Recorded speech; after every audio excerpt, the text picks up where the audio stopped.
Socorro, senhor. Levaram-me a mãe. A resposta do chefe da máfia mudou-lhe a vida para sempre. Senhor, por favor, senhor.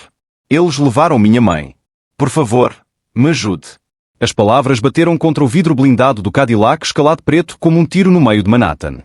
Uma mãozinha manchada de sangue ressecado, sangue que não era dela, golpeava desesperadamente a janela. O sinal vermelho na esquina da 5ª Avenida com a 42ª Rua tinha parado o mundo por 30 segundos. E naqueles 30 segundos, duas vidas que jamais deveriam se cruzar estavam prestes a colidir para sempre. Dentro do veículo, um homem acostumado a ignorar o barulho do mundo levantou os olhos da tela criptografada do seu telefone. Ele lia uma mensagem capaz de desencadear uma guerra entre 3 das famílias mais poderosas de Nova York. Mesmo assim, algo no ritmo daquelas batidas desesperadas fez com que ele erguesse a cabeça. O que ele viu abriu uma fissura dentro de um peito que ele acreditava estar selado há 18 anos. Uma menina, de no máximo 8 anos, batia no vidro com as 2 mãos. O cabelo, um novelo emaranhado de mechas castanhas sujas, estava preso de lado num rabo de cavalo torto que claramente havia sobrevivido a uma longa corrida. Seus enormes olhos verdes, inchados de tanto chorar, brilhavam com um tipo de terror que nenhuma criança deveria jamais conhecer. Ela usava um moletom rosa manchado de graxa, lama e algo mais escuro. Nas costas, uma mochilinha Hello Kitty rosa, gasta nas bordas, com as alças tão apertadas contra os ombros que parecia ser a única coisa que a mantinha de pé. Havia algo diferente naquela criança. Ela não estava pedindo dinheiro. Não estava vendendo balas. Ela pedia algo infinitamente mais valioso. Ela pedia que alguém lhe devolvesse a mãe. No banco da frente, um homem de ombros largos, por volta dos 40 e poucos anos, se moveu com a precisão silenciosa de um predador. A mão direita de Tony Ritchie já havia deslizado para dentro do casaco, os dedos fechados no cabo da breta, antes mesmo de sua mente ter processado a ameaça. 2 décadas protegendo o nome Valentino tinham ensinado seu corpo a reagir antes do cérebro. Um movimento errado em Nova York podia transformar um sinal vermelho num velório. Atrás do vidro escurecido, Dominique Valentino ergueu 2 dedos. Um gesto único, silencioso, absoluto. A mão de Tony parou. Então recuou. As buzinas atrás do escalade começaram a gritar. Um táxi amarelo pressionou sua buzina com impaciência furiosa. Um caminhão de entregas se desviou para a faixa ao lado, xingando. Pedestres na faixa de pedestres diminuíram o passo para observar a cena estranha que se desenrolava sob o brilho neon de uma noite em Manhattan. Uma criança ensanguentada batendo na janela de uma máquina que custava mais do que a maioria dos apartamentos. Os olhos cinza e frios de Dominique não se moveram. Ele estudou a menina com a mesma atenção clínica que dispensava a um balanço patrimonial antes de uma aquisição hostil. A cicatriz abaixo do queixo captou a luz vermelha e tremeluzeu. Seu terno preto Tom Ford não se mexeu. Sua respiração não mudou, mas algo por trás daqueles olhos já estava girando. Ele não sabia o nome dela.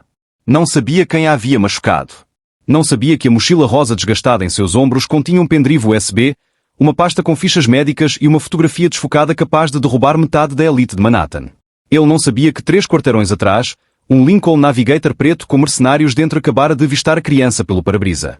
Naquela noite, nenhum deles entendia que a mochilinha rosa batendo contra um vidro blindado estava prestes a acender a guerra mais sangrenta que Nova York vira em uma década. Nenhum deles sabia que um sinal vermelho na 42ª Rua estava prestes a reescrever 2 destinos. Dominique Valentino alcançou o botão da janela. O vidro desceu. E pela primeira vez em 18 anos, um par de olhos verdes e desesperados encontrou os dele, e se recusou a soltar. 12 minutos antes, as portas de vidro da Valentino Holdings na Park Avenue tinham-se aberto para um homem que a cidade tanto temia quanto fingia não conhecer. Dominique saiu para o crepúsculo de outubro com a calma calculada de alguém que acabara de sair de uma reunião que poderia ter terminado em balas. 3 subchefes de 3 famílias rivais tinham ficado sentados diante dele por 2 horas, vestidos em ternos que tentavam demais imitar o dele. Eles vieram para testar a temperatura do seu império. Saíram compreendendo, sem uma única voz levantada, que a temperatura não havia mudado desde que o corpo de seu pai foi encontrado naquela limusine, 8 anos atrás. 37 anos. 8 anos no topo. 3 vezes o território que seu pai construíra em 30. Os números eram lendários agora, sussurrados em salas dos fundos de Bensonhurst ao Bronx. O custo daqueles números caminhava ao seu lado em silêncio. Seu paletó Tom Ford carvão caía sobre os ombros sem uma única ruga, cortado por um alfaiate em Milão que sabia ser melhor não fazer perguntas sobre o leve volume nas costelas do lado esquerdo. O Vacheron constante no pulso captou os últimos raios de luz do dia, um relógio mais velho do que a maioria de seus capangas, herdado de um avô que havia chegado a Ellis Island com nada além de um nome que um dia carregaria peso. No dedo mínimo da mão direita, o anel da família assentava pesado e escuro, uma argola preta e prata gravada com uma única letra, V. A única joia que ele já havia usado. A única coisa que jamais tiraria. Ele deslizou para o banco traseiro do Escalade sem dizer uma palavra. Tony Ritchie fechou a porta com o cuidado de um homem que havia realizado aquele pequeno ritual 10.000 vezes.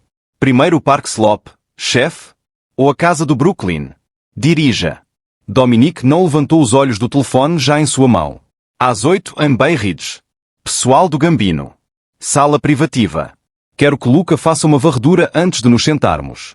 Já foi feita. Faça de novo. Tony assentiu e guiou o veículo para dentro do rio de tráfego de Manhattan. Não precisava ser mandado 2 vezes. 20 anos ao lado de Dominic Valentino lhe ensinaram que a paranoia do chefe não era uma fraqueza. Era o motivo pelo qual os dois ainda respiravam. A cidade deslizava pelas janelas escurecidas em manchas de âmbar e vermelho. Dominic rolava por mensagens criptografadas sem lê-las. Sua mente estava em outro lugar, como sempre ficava quando o trabalho se aquietava por um momento e o fantasma retornava. Um parque em Riverdale. Folhas de outono da mesma cor do seu terno naquela noite. Uma garota de 12 anos girando num balanço, rindo de algo que ele havia dito. Uma fita amarela em seu cabelo escuro. Sofia. Ele tinha 19 anos. Ela havia desaparecido 40 minutos depois daquela risada. Ele passou os 6 meses seguintes a procurá-la. Encontrou pedaços da verdade que a polícia jamais encontraria. Fez sua própria justiça no armazém em Red Hook que não existia mais. Nada disso a havia trazido de volta. Foi naquele dia que Dominic Valentino aprendeu a única lição que importava em seu mundo. Você podia amar algo. Podia colocar todo o seu coração em mantê-lo seguro. E o mundo ainda assim meteria as mãos sujas e o arrancaria de você. Depois de Sofia, ele havia erguido muros ao redor do que restava dele. Depois do assassinato do pai, uma década mais tarde, substituiu aquelas paredes por aço. Nada desde então havia chegado perto de atravessá-las. Nada deveria. Sinal vermelho, chefe. A voz de Tony o trouxe de volta. O Escalade diminuiu na esquina da quinta com a 42ª, cercado pela maré do horário de pico. Letreiros de néon sangravam cor sobre o capô. Turistas riam na faixa de pedestres. Um saxofonista trabalhava a esquina por gorjetas. Dominic ergueu os olhos em direção à janela, esperando nada. E então um punho pequeno bateu no vidro. Ele virou a cabeça. Uma criança suja, tremendo, sangrando de um ferimento que não era dela. 8 anos no máximo. O cabelo caindo de um rabo de cavalo. Moletom rosa 2 tamanhos maior. Uma mochila Hello Kitty abraçada aos ombros como se fosse a última coisa sólida no universo. Mas aqueles olhos. Verdes, inchados, escancarados com um terror que não deveria existir em nenhum rosto tão jovem. Algo dentro dos próprios olhos de Dominic se recusou a desviar o olhar. A janela terminou de descer com um suave suspiro hidráulico. E o barulho de Manhattan invadiu o habitáculo de uma vez. Escapamento, buzinas, uma sirene distante, o murmúrio baixo de uma cidade que nunca esperava pela crise privada de ninguém. A mão direita de Tony estava de volta dentro do casaco. Ele não havia soltado a breta desde que a janela começara a se mover. Seus olhos não estavam na criança. Estavam em cada espelho retrovisor ao mesmo tempo. Nas sombras entre os carros estacionados, nos telhados acima dos caminhões de entrega. Um homem que viveu tanto tempo no mundo de Dominic entendia que uma criança chorando na calçada podia ser muitas coisas, e nem todas eram inocentes. Dominic se inclinou para frente uma fração. Apenas uma fração. Foi o suficiente. Eles levaram minha mãe. A menina engasgou, a respiração se quebrando em 4 pedaços separados. Minha mãe. Ela é enfermeira. Ela os viu. Ela os viu fazendo coisas ruins no hospital. As palavras saíram embaralhadas, úmidas, costuradas com pânico. Mas no momento em que as disse, algo em seu rostinho se firmou. Ela havia estado ensaiando essa frase por quarteirões. Havia corrido com ela na boca. O olhar de Dominic não amoleceu. Aguçou. Ele viu a manga primeiro. A crosta castanho escura no punho do moletom rosa não era de um joelho raspado. Havia secado no padrão errado para isso. Respingo arterial, não esfregação. Alguém havia sangrado contra o braço dela, e ela havia continuado correndo. A lama nos tênis chegava acima dos cadarços. Ela havia cortado por pelo menos um beco e um canteiro de obras para chegar até ali. As alças da mochila haviam esfregado os ombros do moletom em carne viva. Ela não havia tirado a bolsa uma única vez. Atrás do Escalade, as buzinas subiam em um coro. A atenção de Dominic passou por elas sem esforço. Como um tubarão que ignora o barulho na superfície. 3 carros atrás, na segunda faixa, um Lincoln Navigator preto estava parado. O sinal havia ficado verde por quase um ciclo completo. O motorista não havia se movido. No banco do passageiro, um homem de pescoço grosso estava curvado, Uma mão cobrindo a boca, um telefone pressionado ao ouvido. Não era o motorista fazendo uma ligação. Estava reportando. A mandíbula de Dominique não se moveu. Sua voz saiu quieta, quase entediada. A voz que usava em salas de reunião antes das pessoas pararem de respirar. Qual é o seu nome, criança? Amy. Ela engoliu em seco. Emily. Minha mãe é Sarah Carter. Seus olhos piscaram uma vez para Tony no espelho. Duas palavras não ditas entre eles viajaram pelo comprimento do habitáculo. Lincoln. 3 atrás. O queixo de Tony baixou 1/4 de centímetro. Mensagem recebida. Na parte da mente de Dominique que lidava com logística, um roteiro mais limpo já havia-se escrito. Dizer à menina para correr até a delegacia mais próxima. Discar 911 no painel. Continuar dirigindo. Manter o nome Valentino fora de um drama de calçada na 42ª rua. A cidade tinha assistentes sociais para isso. A cidade tinha policiais fardados. Ele estava a 6 segundos de dizer exatamente isso. Então Amy falou novamente, e sua voz desceu para algo terrível e plano, velho demais para sua garganta. O homem naquele carro me seguiu desde o hospital. Os dedos dela apertaram a alça da mochila. Ele atirou no homem que estava tentando me ajudar. O Sr. Henry. Tinha muito sangue. É por isso que... Ela olhou para a manga como se só então se lembrasse de que ela estava ali. O sangue ressecado em seu punho não era dela. Alguém já havia morrido por ela naquela noite. Dominique não piscou. No espelho retrovisor, as portas dianteiras do Lincoln se abriram meio centímetro, então pararam.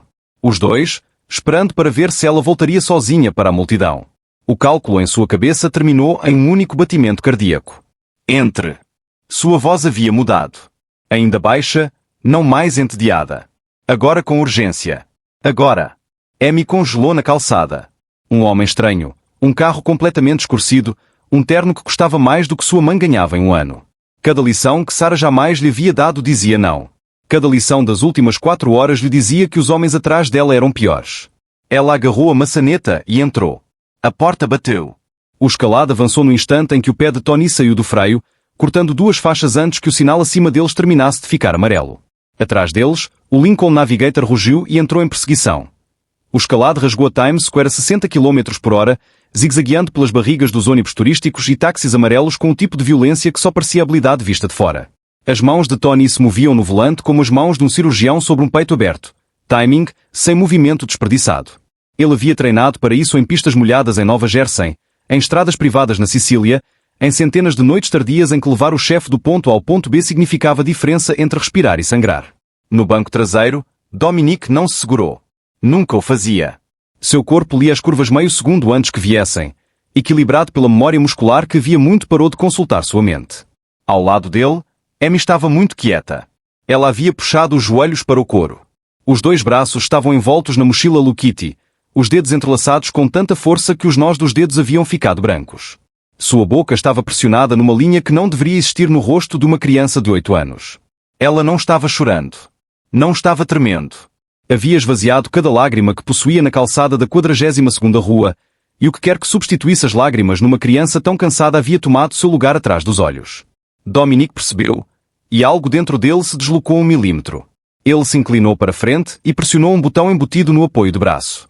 Um som suave preencheu o habitáculo. Luca. A voz do outro lado respondeu em menos de um toque. Chefe. Lincoln Navigator preto, nos pegou na quinta com a 42ª. Está indo na mesma direção que nós. Quero a placa rastreada, o registro puxado e um nome no meu ouvido em 5 minutos. Não sais. Entendido. A linha se encerrou. Dominique não acrescentou pressão. Luca Moretti entendia que quando o chefe dizia 5, ele queria 4,5, e que se mirassem 4, melhor ainda. A voz de Tony cortou do banco da frente, calma como um boletim do tempo. Ele ainda está com a gente. Passou o sinal vermelho na 7ª. Não piscou. Dominique se inclinou levemente para alcançar o espelho. O Lincoln estava a 3 carros de distância, colado à faixa de ônibus, fechando a diferença em explosões de agressividade que pertenciam a um motorista que já havia feito isso por dinheiro antes. Isso não é a polícia de Nova York, disse Tony. Não é trabalho de escolta. São profissionais. Mercenários. Eu sei. Dominique recostou. Seus olhos encontraram Amy novamente. A menina estava olhando fixamente para um ponto no tapete do chão, respirando pelo nariz da maneira lenta e medida que alguém um dia lhe ensinara a fazer quando o pânico queria tomar conta. 8 anos, treinada para respirar. Ele manteve a voz abaixo do zumbido do motor. O que tem na mochila, Amy? A cabeça dela levantou lentamente. Aqueles olhos verdes encontraram os dele sem desviar. E neles ele viu algo que não esperava. Cálculo. Cuidadoso, cansado, do tamanho de uma criança. Minha mãe disse para não dar para ninguém. A resposta saiu ensaiada. Só para um bom policial. Um som seco escapou dele. Era quase uma risada. Não sou policial. Eu sei. Ela não desviou o olhar. Mas você parece mais forte do que um policial. Por meio segundo, Dominique Valentino não teve resposta. Não uma polida, não uma fria. A criança o havia lido da maneira como seus subchefes não conseguiam. E havia lido corretamente. Algo frio sussurrou na base de seu pescoço. Ele havia passado 2 décadas garantindo que ninguém o visse da maneira como aquela criança de 8 anos acabara de ver. Tony o poupou da necessidade de responder. Segura. O escalado virou à direita, cruzou 3 faixas no único arco e mergulhou por uma rampa de serviço meio oculta entre 2 depósitos de entrega em Chelsea. O concreto os engoliu. O barulho da rua morreu no eco de um túnel de manutenção oculto, uma das rotas fantasma da família, trading sob um complexo de varejo cujos proprietários não tinham ideia de cujo dinheiro havia sido construído. 2 curvas, uma porta selada que abriu com um sinal de controle remoto, outra curva. Lá em cima, na rua, o Lincoln passou disparado pela entrada da rampa e continuou. Tony exalou uma vez, forte. Perdemos ele. Por enquanto. O alto-falante tilintou. Chefe. Era Luca. A placa é fantasma. Registrada em uma empresa de fachada em Delaware, 3 camadas de profundidade. Eu passei por elas. A entidade principal é uma empresa privada. Nome: Meridian Security Solutions. O rosto de Dominique não se moveu, mas seus olhos se deslocaram lentamente para a menina ao seu lado e para a mochila rosa que ela não havia largado desde a 42ª rua. A palavra batia. Ela não havia mentido sobre nada disso. O escalado emergiu do lado do Brooklyn da ponte de Manhattan com a cidade cintilando atrás dele como uma ameaça deixada numa prateleira. Tony fez 3 curvas deliberadamente erradas, circulou um quarteirão em Dumbo 2 vezes e só então apontou o veículo para as ruas tranquilas arborizadas de Brooklyn Heights. O ritual era mais antigo do que Amy. No manual Valentino, você nunca dirigia direto para uma casa segura. Você entediava qualquer rastreamento que ainda pudesse existir até que desistisse. O prédio era um sobrado de 4 andares em tijolos vermelhos numa esquina onde os ricos fingiam ser modestos. Era subia pela frente. Janelas em baía davam para o calçadão. No papel, a propriedade pertencia a uma empresa de odontologia holding em Luxemburgo. Atrás dessa empresa, havia mais 5. Cada uma prateleira mais fina que a anterior, até que o único nome que restava era um que não havia sido escrito num documento há 17 anos. Tony entrou primeiro. 2 minutos no hall de escadas. 90 segundos no patamar do 4º andar. Voltou com um único aceno de cabeça. Limpo. Dominique guiou Amy para cima com uma mão que ficou a 15 centímetros do ombro dela, sem tocar. Ela subiu as escadas como alguém que estava memorizando cada saída. Na porta do 4º andar, Tony digitou um código num painel disfarçado de um interfone antigo. A fechadura se desengajou com o clique suave de algo muito mais caro do que parecia. Por dentro, o apartamento era uma contradição. Tetos altos, molduras originais, sem fotografias, sem livros nas prateleiras. Uma lareira de pedra, a gás, não de verdade, ficava fria contra a parede do fundo. A cozinha atrás de um balcão baixo estava abastecida, mas o estoque era institucional. Água selada, barras de proteína, sopa enlatada. Uma pesada porta atrás da cozinha marcava a saída de incêndio traseira. Outra, oculta dentro do que parecia ser um armário de casacos, levava uma escada de serviço que os inquilinos do prédio não sabiam que existia. Embutido na parede do corredor, atrás de uma tela emoldurada de nada em particular, havia um cofre de aço. Era um lugar projetado para um único propósito: manter alguém vivo por 72 horas. Nada mais, nada menos. Amy parou no meio da sala de estar. Ela não tirou a mochila. Não sentou. Seus olhos verdes rastrearam as 2 portas, a janela, a lareira, a cozinha, o corredor, na ordem em que um animal encurralado escolheria. Então, satisfeita com o mapeamento das retiradas, ficou muito quieta, ombros contraídos, as 2 mãos segurando as alças no peito. Dominique virou-se para Tony. Saia. Traga roupas, tamanho 8, feminino. Um sanduíche, leite morno, não frio, e traga Luca aqui. 20 minutos. Tony acenou e saiu antes que a porta terminasse de fechar atrás dele. O apartamento se assentou no silêncio. Um radiador em algum lugar atrás da parede bateu 2 vezes, então ficou quieto. Dominique foi até a poltrona perto da lareira e se abaixou nela. Soltou o nó da gravata sem pressa e jogou a seda sobre o braço. De um pequeno armário ao lado da poltrona, pegou um copo de cristal e o pescoço de uma garrafa com um rótulo que não estava à venda em nenhum lugar neste país. 2 dedos de âmbar, sem gelo. Não bebeu. Simplesmente segurou, deixando o peso do copo ancorar sua mão. Senta, criança. Sua voz estava baixa, longe do que poderia ser chamado de gentil, mas não cortante. Você está segura aqui. Amy não se moveu. O senhor não é um homem bom, é? As palavras saíram quietas, sem acusação nelas, apenas uma criança verificando algo que já havia decidido. Dominique ergueu uma sobrancelha. Um som seco e sem humor saiu dele. Por que você acha isso? Minha mãe me ensinou. O queixo de Amy subiu uma fração. Homens bons chamam a polícia imediatamente. Homens bons não têm carros como esse. E homens bons não têm aquele outro homem carregando uma arma debaixo do casaco. Um longo momento passou. As chamas a gás da lareira sibilaram contra o nada. Você está certa. Dominique disse finalmente. Não sou um homem bom. Ele colocou o uísque intocado na mesinha de lado. Mas também não quero que eles peguem você. Pela primeira vez desde a 42ª rua, Amy sentou. Ela se abaixou na ponta extrema do sofá em frente a ele. Joelhos juntos, coluna ereta. A mochila rosa ficou no colo. Suas mãos não largaram as alças. Dominique observou por mais um batimento cardíaco.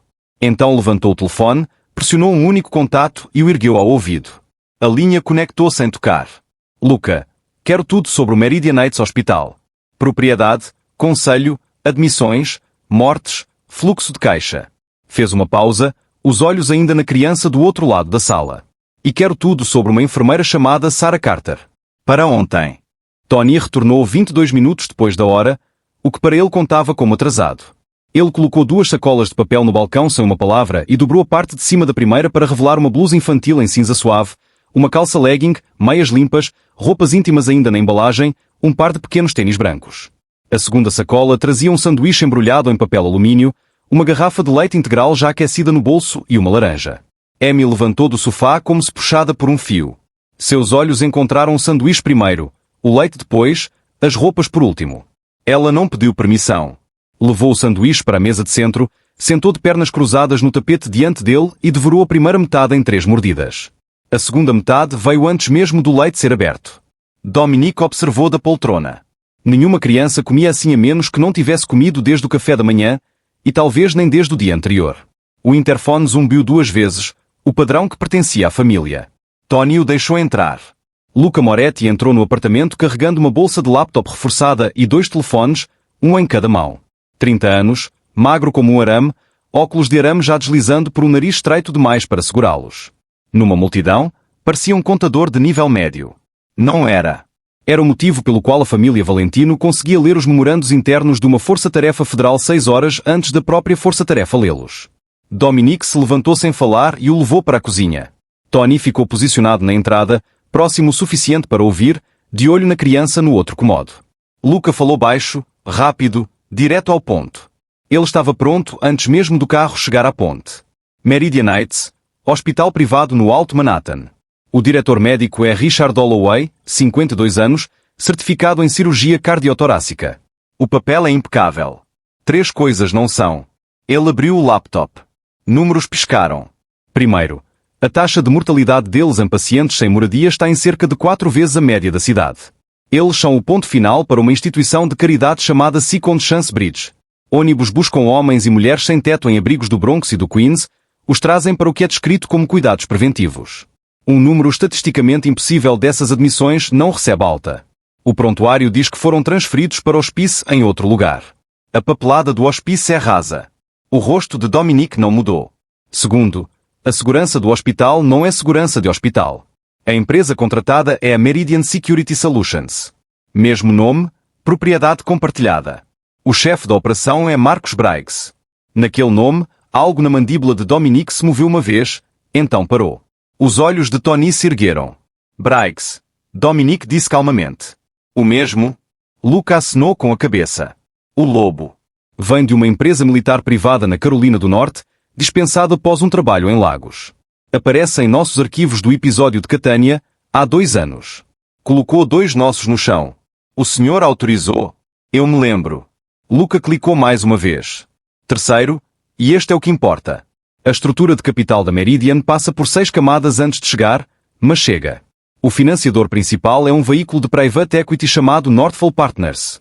Northfall é uma subsidiária integral do Caldwell Group. O silêncio caiu na cozinha como um peso.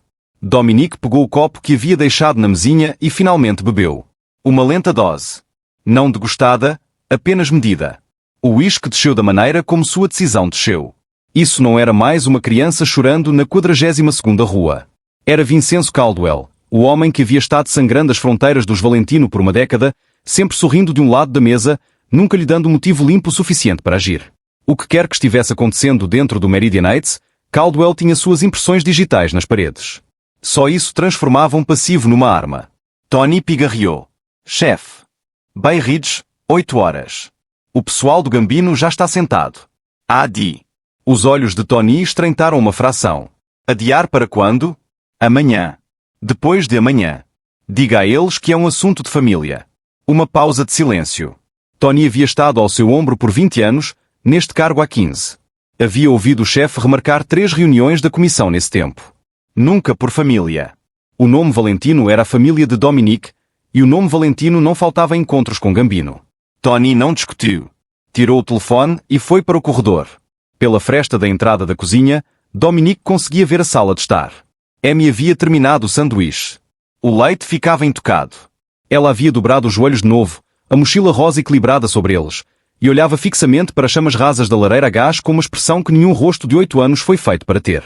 Uma coisa pequena e solitária num comodo que nunca tinha sido feito para acolher nenhuma. Dominique se afastou da entrada. Não estou ajudando ela por causa dela, disse ao próprio fundo de seu crânio. Estou ajudando porque Caldwell acabou de me entregar uma faca. Terminou o uísque. Não se convenceu completamente.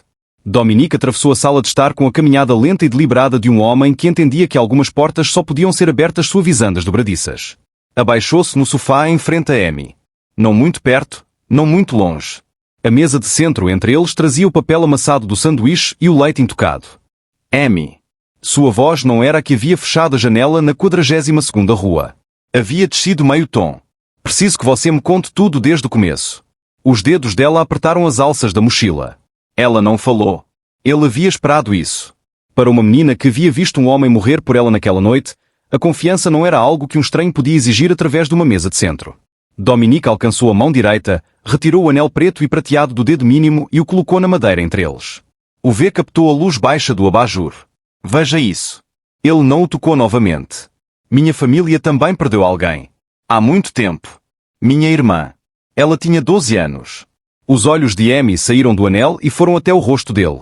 O nome dela era Sofia, ele disse. O nome saiu dele num ritmo que ele não reconheceu, como se precisasse viajar por algo enferrujado. Eu tinha 19 anos. Não cheguei a tempo. Carrego isso há 18 anos. Tony, de pé na entrada da cozinha, ficou muito imóvel. Havia ouvido o nome Sofia nos lábios do chefe 2 vezes em 2 décadas. Ambas as vezes eram através de um gole de uísque às 3 da manhã. Nunca para um estranho. Nunca sóbrio. Dominique não olhou para ele. Estou-te contando isso, ele disse a Amy, para que você entenda uma coisa. Não vou deixar você perder sua mãe esta noite. Não enquanto eu puder fazer algo a respeito. A criança o estudou por um longo momento. Seu rostinho não revelou o que ela estava pesando. Então, lentamente, descroçou os dedos das alças. Ela chegou em casa cedo. Amy começou. Sua voz estava fina, mas firme. Esta manhã. Com o rosto todo branco. Ela nem tirou o casaco. Me mandou pegar a mochila e sentar na minha cama e não dizer nada. Dominique não interrompeu. Ela colocou um palitinho preto dentro, e uma pasta, e uma foto, uma pequena, de câmara. Depois me fez repetir o que ela disse 3 vezes. Ela disse, se eu não estiver em casa até às 6 da tarde, você sai do apartamento, vai para a 19ª delegacia e não confia em ninguém que não esteja de farda. Ela trabalhou hoje à noite? Dominique perguntou calmamente. Turno da noite. Ela saiu antes do almoço. Amy engoliu em seco. As 6 chegaram. Eu fiquei no sofá esperando. Não me movi. 7 horas, houve batidas na porta. Muito altas, muito rápidas. Não da forma como as pessoas batem. Sua respiração encurtou, mas ela continuou. Eu me escondi no armário, o do corredor. 2 homens. Eles arrombaram a fechadura. Eu os ouvia puxando gavetas, jogando as almofadas do sofá fora, chutando a porta do banheiro. Eles ficavam dizendo que não conseguiam encontrar. Eles queriam dizer mochila. Queriam dizer esta. Ela tocou a lona rosa no colo. O Sr. Henry de baixo, ele é o zelador. É bem velho. Ele subiu as escadas gritando, fingindo estar bêbado, gritando sobre o barulho. Bateu na nossa porta como se não soubesse que eles já estavam lá dentro. Isso fez com que saíssem. Me deu tempo. Sua mandíbula se firmou. Eu saí pela janela da escada de incêndio. Quando estava no segundo patamar, ouvi os tiros. 2 deles, perto um do outro. Ela olhou para baixo, para a manga onde a mancha escura havia cristalizado no tecido. Não parei. Não conseguia parar. Corri 12 quarteirões. O carro preto passou por mim 3 vezes. Me escondi atrás de uma lixeira, depois numa lavanderia, depois atrás de um carrinho de cachorro-quente. Dominique não piscou. E então saí na Quinta Avenida, Amy disse, e vi o seu carro. Porque o meu? A garota de 8 anos o olhou com a honestidade absoluta de uma criança cansada. Porque o seu carro, ela disse, parecia a coisa mais forte da rua. Algo no peito de Dominique fez uma coisa que ele não nomeou. Um som curto saiu dele, não exatamente uma risada. Pousou em algum lugar entre diversão e uma pequena dor privada. Amy hesitou, então levantou a mochila para a mesa de centro. O zíper se abriu com um raspe cansado. Saiu um pendrive USB do tamanho de uma uninha, uma pasta manila recheada de fichas médicas fotocopiadas com as bordas manchadas de mãos que tinham sido cicatrizadas e uma foto de 10 por 15, levemente fora de foco, tirada de que parecia ser uma câmara digital com pouca luz. Uma figura em scrubs cirúrgicos virada parcialmente da lente, carregando algo entre 2 paredes. Dominique pegou o pendrive. Não o olhou por muito tempo. Levantou, foi até a entrada da cozinha e colocou o dispositivo na palma aberta de Luca Moretti. Descriptograph. Agora. Luca levou o USB para o pequeno quarto dos fundos que a família Valentino havia cabeado como um posto de comando móvel, paredes revestidas de aço, um painel Faraday atrás da mesa, 2 laptops endurecidos que nunca foram conectados à internet pública. A porta fechou atrás dele com o som abafado de um cofre. Durante os próximos 20 minutos, o apartamento sustentou um silêncio que parecia segurar o fôlego debaixo d'água. Na sala, Amy havia-se enrolado de lado no sofá, a mochila rosa embaixo do braço como um bicho de pelúcia. Sua respiração havia finalmente desacelerado. O sanduíche havia feito seu trabalho. Assim como a certeza de que, pela primeira vez em horas, ninguém a perseguia pelo escuro. Dominique ficou de pé perto da lareira, o copo reabastecido mas intocado, uma mão no bolso. Tony se encostou na arcada da cozinha, olhos meio voltados para a porta, meio para a criança. A porta do quarto abriu. Luca saiu, e a cor havia drenado de seu rosto da maneira como drena de um homem que acabou de ler um número que não consegue desler. Chefe. Uma palavra. Suficiente. Dominique o seguiu de volta para o quarto sem um som. A porta fechou novamente. A tela do laptop já estava virada para a cadeira da mesa. Luca não sentou. Ficou de pé ao lado e apontou, porque não havia maneira segura de parafrasear o que vivia naquele dispositivo. 3 volumes criptografados. Quebrei os 2 primeiros. O terceiro é um cofre. Vou precisar de mais 1 hora. O que já temos é suficiente. A tela percorreu pastas, listas de pacientes, escalas cirúrgicas, planilhas frias e clínicas com nomes numa coluna e tipos de órgãos noutra. Não entradas em lista de espera. Inventário. O Meridian Heights não é um hospital, disse Luca, com voz neutra. Não a parte que Holloway administra no 10º andar e no subporão 3. É uma instalação. Eles recrutam através de uma instituição chamada Second Chance Bridge. Buscam moradores de rua em abrigos e acampamentos. Os que ninguém procurará. Os trazem com códigos de admissão falsos. Os mantêm numa ala selada. Os combinam com uma lista de compradores. Outro clique. Uma coluna de preços apareceu. Rim, 400 mil córnea vendida em par, 120 mil fígado, 600 mil acima. Coração limpo, tipo de tecido compatível, 1,2 milhões. Dinheiro em transferência eletrónica. Roteado pelas Ilhas Cayman. Lavado por um intermediário no Panamá. Guardado em Zurique. Dominique não falou. Nos últimos 18 meses, disse Luca, 47 indivíduos foram admitidos por esse pipeline. 47 certidões de óbito. 47 cremações. Todas assinadas pelo mesmo médico legista contratado da Meridian. 47 famílias que não sabem, porque não há famílias. Esse é o ponto central. Uma nova pasta. Luca abriu. Manifesto de compradores. Nomes, datas, procedimentos. Marquei o que o senhor precisa ver. Dominique se aproximou. No meio da lista, uma linha captou a luz e a sustentou. Um transplante cardíaco da família Caldwell agendado para 31 de outubro. António Caldwell. Filho único de Vincenzo. 29 anos. Insuficiência cardíaca congestiva desde que o motorista bêbado o atropelou na van WYCK, 3 anos atrás. Dominique havia lido os arquivos médicos que a comissão mantinha sobre cada fraqueza das famílias. Havia guardado conhecimento e nunca o usara, porque Vincenzo nunca havia cruzado uma linha que exigisse seu uso. Até agora. O velho não havia apenas cruzado a linha. Havia construído a linha, azulejado ela e vendido ingressos para atravessá-la. 47 corpos por um batimento cardíaco no peito do filho. Dominique encarou a tela por um longo tempo. Em algum lugar atrás das costelas, uma borda fria e limpa girou. Isso não era um pendrive. Era uma guilhotina. Com o que estava naquele USB, ele poderia acabar com Vincenzo Caldwell sem disparar um único tiro. Poderia entregar o território do Queens ao Gambino e ficar com o Bronx para si. Poderia redesenhar o mapa de Nova York antes do Halloween. Chefe. A voz de Luca o trouxe de volta. A mãe. O tom de Dominique havia mudado. Mais baixo. Mais frio de uma maneira diferente. Ela ainda está viva? Luca exalou pelo nariz. Se fosse para ser morta, teria acontecido nas primeiras 24 horas. Essa janela fecha em... Ele olhou para o relógio. Cerca de 12 horas mais. O fato de ainda estarem caçando a criança significa que não conseguiram o que precisavam da mãe. Ela não está falando. E não vai falar. Por quê? Porque ela é inteligente. No segundo em que disseram onde está o pendrive, a filha vira o próximo corpo no registro de cremação. Dominique virou a cabeça. Pela fresta entre a porta do quarto e o batente, conseguia ver a extremidade distante do sofá. Amy não havia se movido. Seu rosto, no sono, havia finalmente soltado o terror que carregava. Ela parecia qualquer outra criança de 8 anos numa qualquer outra tarde de sábado. Pequena, tranquila, confiante no cômodo em que estava. Uma criança que havia corrido 12 quarteirões com o sangue de outro homem na manga para que sua mãe pudesse viver. Dominique pousou o copo de uísque na mesa. Não havia bebido. Pela primeira vez em mais anos do que queria contar, algo velho e limpo se acendeu em seu peito. Não cálculo. Raiva. O tipo que vinha de ver uma coisa injusta e decidir, sem debate, que não ficaria de pé. A porta do quarto abriu pela segunda vez, e Tony Ritchie atravessou o vão sem ser chamado. Conhecia o chefe o suficiente para ler o tempo em seu rosto de outro lado de um estacionamento. O que quer que tivesse acendido atrás dos olhos de Dominique na frente daquele laptop era algo que ele não via desde um certo armazém em Red Hook, 18 anos atrás. Chefe.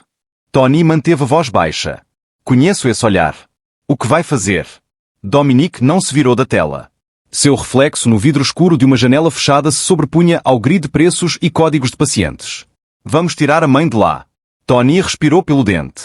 Não era um suspiro, era uma decisão tomando forma. Chefe, com o devido respeito, isso não é uma guerra de família. É uma enfermeira do Alto Manhattan, uma criança do Bronx e 47 pessoas mortas que ninguém ia contar. Se nos movermos contra Caldwell por causa disso, perdemos a posição neutra que passamos 8 anos sustentando. No momento em que o sangue de Vincenzo cair no chão, Gambino e Lucchese vêm pelo Queens. Os albaneses vêm pelos portos. 3 famílias, não uma, estarão em nossa garganta até o fim de semana que vem. Eu sei que o senhor sabe. Tony deu meio passo à frente. Então sabe no que estamos prestes a entrar. Dominique finalmente se virou. Atravessou o pequeno quarto até a única janela que dava para os telhados de ardósia de Brooklyn Heights. Além deles, do outro lado da Água Negra, Manhattan ardia em torres de ouro, branco e luz azul fria. A cidade que havia levado seu pai, sua irmã e a última parte limpa dele. Tony. Sim. Você se lembra de Sofia? O silêncio atrás dele durou mais do que qualquer resposta que Tony já lhe havia dado. Ele não precisou perguntar qual Sofia. Em 20 anos ao lado desse homem, havia existido apenas uma. Me lembro dela, disse Tony. A voz estava quieta. Me lembro da fita amarela. Me lembro de você no funeral. Aquela menina no sofá tem 8 anos. Dominique não tirou os olhos do horizonte. Sofia tinha 12. Eu tinha 19. Cheguei ao endereço 40 minutos atrasado. A trouxe para casa nos braços. A carrego todos os dias desde então. Ele virou a cabeça uma fração. Não vou ficar neste cômodo e assistir outra criança perder a mãe porque os homens que deveriam ter agido não agiram. Tony ficou quieto por um longo momento. Então acenou uma vez, da maneira como havia aceito na primeira vez que Dominique lhe entregou uma arma e pediu que ficasse de pé atrás de uma porta pelo resto de sua vida. Estou com o senhor. Como sempre. A mente de Dominique já estava em movimento. Ele disparou as peças como um homem colocando peças de xadrez num tabuleiro. Luca, você fica aqui. Quero cada câmara dentro do Meridianates na sua tela em 2 horas. Registros de acesso, rotações de segurança, qualquer circuito de gerador que usem para as alas cirúrgicas. Encontre Sarah Carter. Quero o quarto exato onde ela está sendo mantida. Entendido. Tony. 6 homens. Os nossos 6. Marco, Big Joe, Silent Vic, Enzo, Ray e Dani. Armazém de Reduk. 1 hora. Kit completo. Armas silenciosas. Ninguém de fora da família toca nisso. Feito. E Rosa? Ele pausou. Apenas por uma respiração. Ligue para a Mama Rosa. Diga a ela que preciso dela aqui esta noite. Diga a ela que há uma criança. A sobrancelha de Tony subiu uma fração. Rosa saía para casamentos, batizados e funerais. Nada entre isso. Ela virá, disse ele. Sei que virá. E você? A mandíbula de Dominique se firmou uma vez. Tenho mais uma ligação a fazer antes de nos movermos. Alguém com quem não falo há quase 1 ano. Um policial que não pertence a ninguém. Tony não perguntou o nome. Já entendia. Havia apenas um distintivo na ilha de Manhattan que Dominique Valentino havia respeitado alguma vez, e apenas um que se recusara a corromper. Leon O'Brien. Os 3 homens deixaram o quarto dos fundos 1 a 1.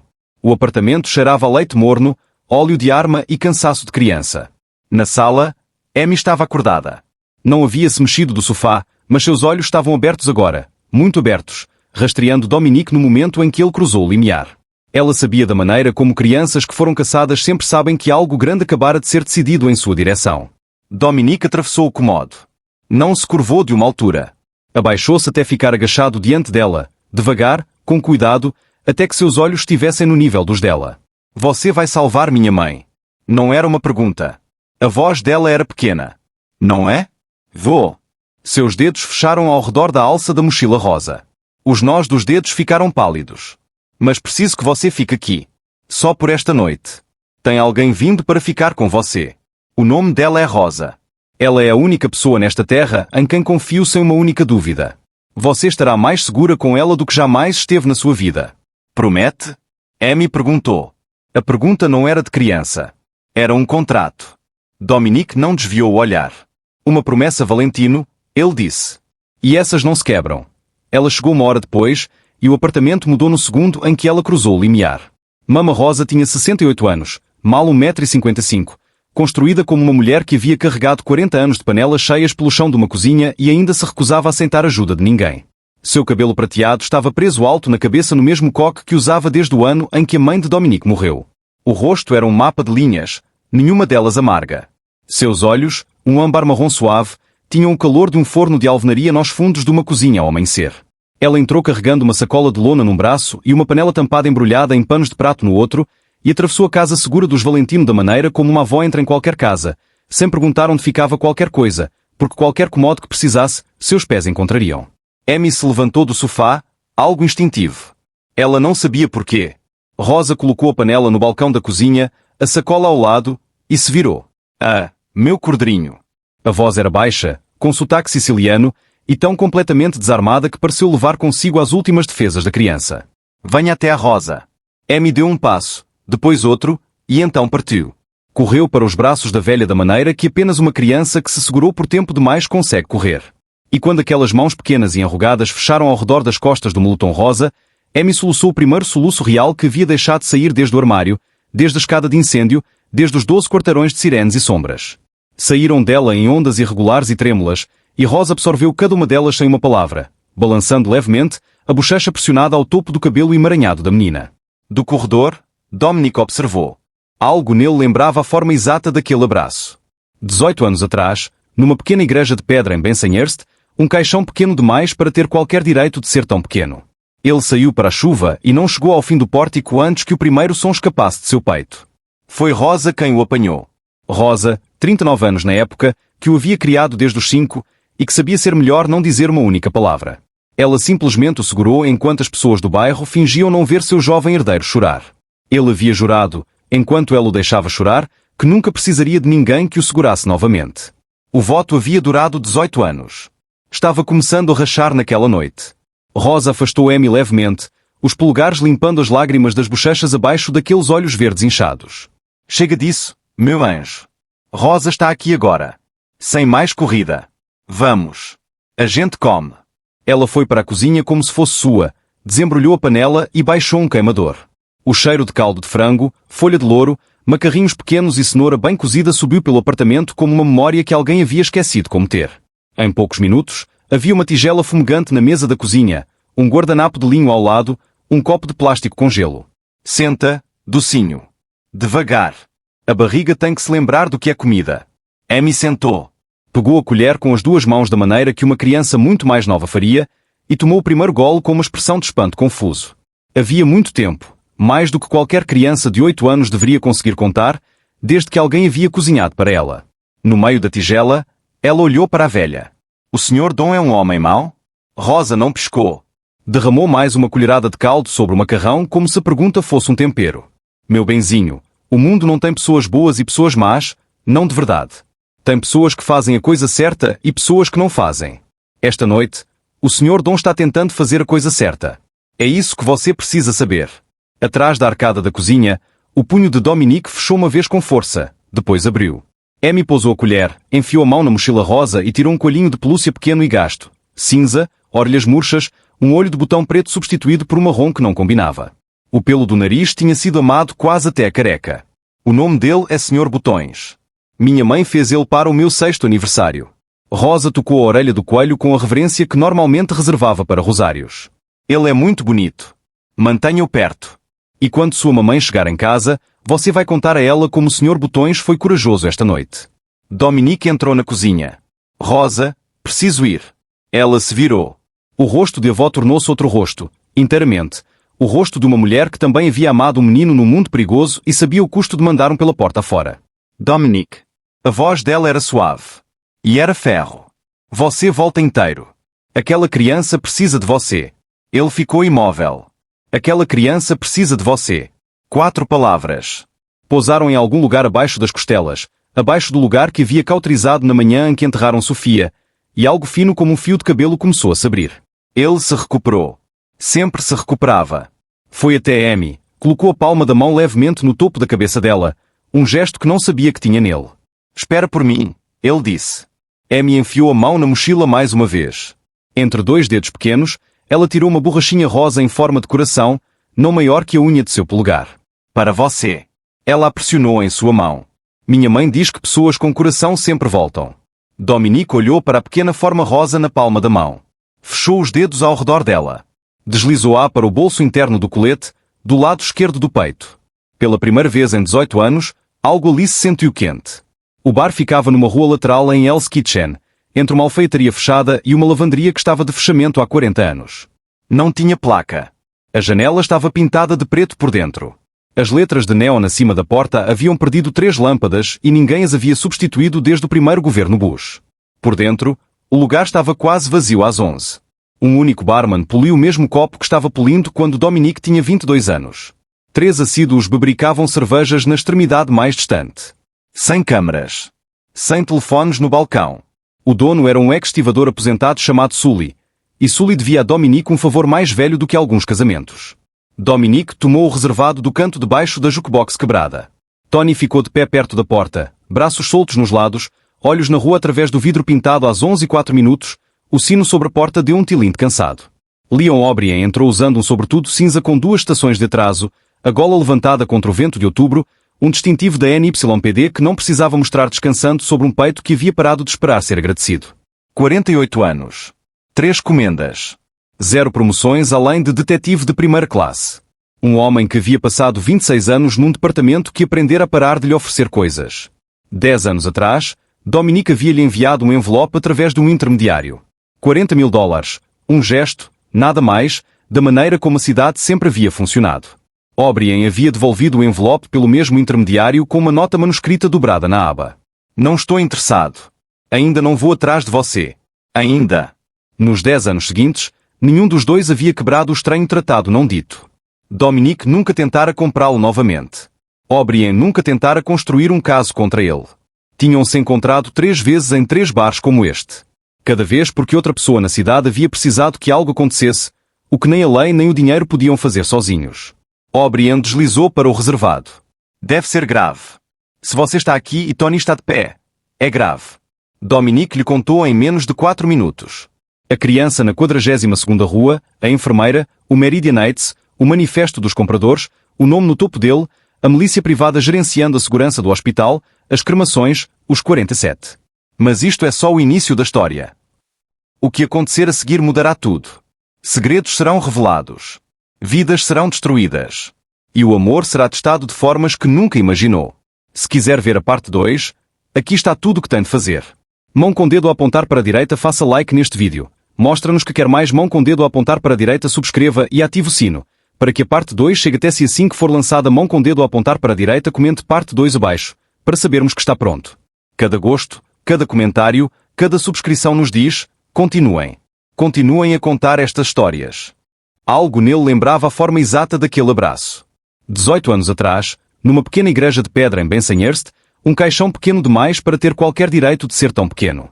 Ele saiu para a chuva e não chegou ao fim do pórtico antes que o primeiro som escapasse de seu peito. Foi Rosa quem o apanhou. Rosa, 39 anos na época, que o havia criado desde os 5 e que sabia ser melhor não dizer uma única palavra. Ela simplesmente o segurou enquanto as pessoas do bairro fingiam não ver seu jovem herdeiro chorar. Ele havia jurado, enquanto ela o deixava chorar, que nunca precisaria de ninguém que o segurasse novamente. O voto havia durado 18 anos. Estava começando a rachar naquela noite. Rosa afastou Amy levemente, os polegares limpando as lágrimas das bochechas abaixo daqueles olhos verdes inchados. Chega disso, meu anjo. Rosa está aqui agora. Sem mais corrida. Vamos. A gente come. Ela foi para a cozinha como se fosse sua, desembrulhou a panela e baixou um queimador. O cheiro de caldo de frango, folha de louro, macarrinhos pequenos e cenoura bem cozida subiu pelo apartamento como uma memória que alguém havia esquecido como ter. Em poucos minutos, havia uma tigela fumegante na mesa da cozinha, um guardanapo de linho ao lado, um copo de plástico com gelo. Senta, docinho. Devagar. A barriga tem que se lembrar do que é comida. Amy sentou. Pegou a colher com as duas mãos da maneira que uma criança muito mais nova faria e tomou o primeiro gole com uma expressão de espanto confuso. Havia muito tempo, mais do que qualquer criança de 8 anos deveria conseguir contar, desde que alguém havia cozinhado para ela. No meio da tigela, ela olhou para a velha. O Sr. Dom é um homem mau? Rosa não piscou. Derramou mais uma colherada de caldo sobre o macarrão como se a pergunta fosse um tempero. Meu benzinho, o mundo não tem pessoas boas e pessoas más, não de verdade. Tem pessoas que fazem a coisa certa e pessoas que não fazem. Esta noite, o Sr. Dom está tentando fazer a coisa certa. É isso que você precisa saber. Atrás da arcada da cozinha, o punho de Dominique fechou uma vez com força, depois abriu. Amy pousou a colher, enfiou a mão na mochila rosa e tirou um coelhinho de pelúcia pequeno e gasto. Cinza, orelhas murchas, um olho de botão preto substituído por um marrom que não combinava. O pelo do nariz tinha sido amado quase até a careca. O nome dele é Sr. Botões. Minha mãe fez ele para o meu 6º aniversário. Rosa tocou a orelha do coelho com a reverência que normalmente reservava para rosários. Ele é muito bonito. Mantenha-o perto. E quando sua mamãe chegar em casa, você vai contar a ela como o Sr. Botões foi corajoso esta noite. Dominique entrou na cozinha. Rosa, preciso ir. Ela se virou. O rosto de avó tornou-se outro rosto, inteiramente. O rosto de uma mulher que também havia amado um menino no mundo perigoso e sabia o custo de mandar um pela porta fora. Dominique. A voz dela era suave. E era ferro. Você volta inteiro. Aquela criança precisa de você. Ele ficou imóvel. Aquela criança precisa de você. 4 palavras. Pousaram em algum lugar abaixo das costelas, abaixo do lugar que havia cauterizado na manhã em que enterraram Sofia, e algo fino como um fio de cabelo começou a se abrir. Ele se recuperou. Sempre se recuperava. Foi até Amy, colocou a palma da mão levemente no topo da cabeça dela, um gesto que não sabia que tinha nele. Espera por mim, ele disse. Amy enfiou a mão na mochila mais uma vez. Entre 2 dedos pequenos, ela tirou uma borrachinha rosa em forma de coração, não maior que a unha de seu polegar. Para você. Ela a pressionou em sua mão. Minha mãe diz que pessoas com coração sempre voltam. Dominique olhou para a pequena forma rosa na palma da mão. Fechou os dedos ao redor dela. Deslizou-a para o bolso interno do colete, do lado esquerdo do peito. Pela primeira vez em 18 anos, algo ali se sentiu quente. O bar ficava numa rua lateral em Hell's Kitchen, entre uma alfaiataria fechada e uma lavanderia que estava de fechamento há 40 anos. Não tinha placa. A janela estava pintada de preto por dentro. As letras de néon acima da porta haviam perdido 3 lâmpadas e ninguém as havia substituído desde o primeiro governo Bush. Por dentro, o lugar estava quase vazio às 11. Um único barman poliu o mesmo copo que estava polindo quando Dominique tinha 22 anos. 3 assíduos bebericavam cervejas na extremidade mais distante. Sem câmaras. Sem telefones no balcão. O dono era um ex-estivador aposentado chamado Sully, e Sully devia a Dominique um favor mais velho do que alguns casamentos. Dominique tomou o reservado do canto de baixo da jukebox quebrada. Tony ficou de pé perto da porta, braços soltos nos lados, olhos na rua através do vidro pintado às 11h04, o sino sobre a porta deu um tilinte cansado. Leon O'Brien entrou usando um sobretudo cinza com 2 estações de atraso, a gola levantada contra o vento de outubro, um distintivo da NYPD que não precisava mostrar descansando sobre um peito que havia parado de esperar ser agradecido. 48 anos. 3 comendas. 0 promoções além de detetive de primeira classe. Um homem que havia passado 26 anos num departamento que aprendera a parar de lhe oferecer coisas. 10 anos atrás, Dominique havia-lhe enviado um envelope através de um intermediário. $40 mil, um gesto, nada mais, da maneira como a cidade sempre havia funcionado. O'Brien havia devolvido o envelope pelo mesmo intermediário com uma nota manuscrita dobrada na aba. Não estou interessado. Ainda não vou atrás de você. Ainda. Nos 10 anos seguintes, nenhum dos dois havia quebrado o estranho tratado não dito. Dominique nunca tentara comprá-lo novamente. O'Brien nunca tentara construir um caso contra ele. Tinham-se encontrado 3 vezes em 3 bares como este. Cada vez porque outra pessoa na cidade havia precisado que algo acontecesse, o que nem a lei nem o dinheiro podiam fazer sozinhos. O'Brien deslizou para o reservado. Deve ser grave. Se você está aqui e Tony está de pé, é grave. Dominique lhe contou em menos de 4 minutos. A criança na 42ª rua, a enfermeira, o Meridianites, o manifesto dos compradores, o nome no topo dele, a milícia privada gerenciando a segurança do hospital, as cremações, os 47. Mas isto é só o início da história. O que acontecer a seguir mudará tudo. Segredos serão revelados. Vidas serão destruídas. E o amor será testado de formas que nunca imaginou. Se quiser ver a parte 2, aqui está tudo o que tem de fazer.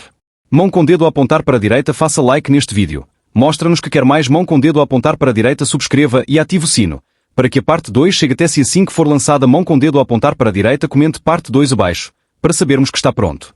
Cada gosto, cada comentário, cada subscrição nos diz, continuem. Continuem a contar estas histórias.